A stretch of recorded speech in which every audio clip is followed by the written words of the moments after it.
স্বরাষ্ট্র মন্ত্রণালয় এবং কৃষি ও মৎস্য সম্পদ বিষয়ক সাধারণ কর্তৃপক্ষের যৌথ সহযোগিতায় আবদালী এলাকায় দুটি স্থানীয় মদ তৈরির কারখানা ধরা পড়েছে।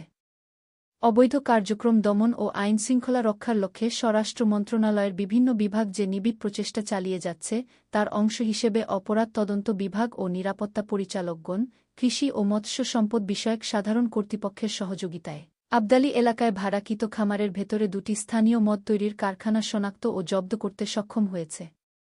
ঘটনার সূত্রপাত হয় যখন কৃষি ও মৎস্য সম্পদ কর্তৃপক্ষের এক পরিদর্শক তার নিয়মিত টহল কার্যক্রমের সময় আবদালী এলাকার একটি খামারে সন্দেহজনক কার্যকলাপ লক্ষ্য করেন।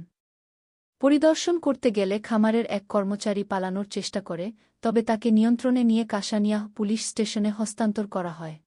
এরপর নিরাপত্তা বাহিনী, কাশানিয়াহ থানার কর্মকর্তারা এবং কৃষি কর্তৃপক্ষের প্রতিনিধি মিলে ঘটনাস্থলে পৌঁছে দেখতে পান যে খামারে একটি কক্ষ স্থানীয় মদ উৎপাদনের জন্য বিশেষভাবে প্রস্তুত করা হয়েছে।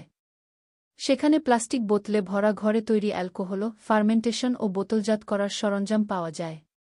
তদন্তে জানা যায় যে খামারটি একজন প্রবাসীর নামে ভাড়া নেওয়া হলেও কোনো আনুষ্ঠানিক চুক্তি নেই এবং তিনি খামারের একটি অংশকে মদ তৈরির কারখানা রূপান্তর করেছেন।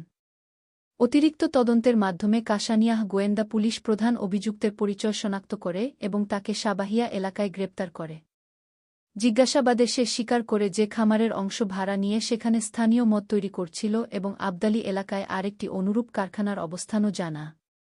এরপর গোয়েন্দা সদস্যরা কৃষি ও মৎস্য কর্তৃপক্ষের টিমসহ দ্বিতীয় স্থানে অভিযান চালিয়ে আরও উৎপাদন সরঞ্জাম, অ্যালকোহলজাত পদার্থ এবং উৎপাদনে যুক্ত কয়েকজন প্রবাসী শ্রমিককে আটক করে।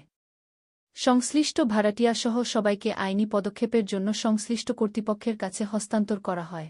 স্বরাষ্ট্র মন্ত্রণালয় জানিয়েছে, কৃষি ও শিল্পাঞ্চল সহ দেশের সব এলাকায় বিভিন্ন সরকারি সংস্থার সহযোগিতায় অবৈধ কার্যকলাপ প্রতিরোধে কঠোর অভিযান অব্যাহত থাকবে, সমাজের নিরাপত্তা ও শান্তি বজায় রাখার স্বার্থে।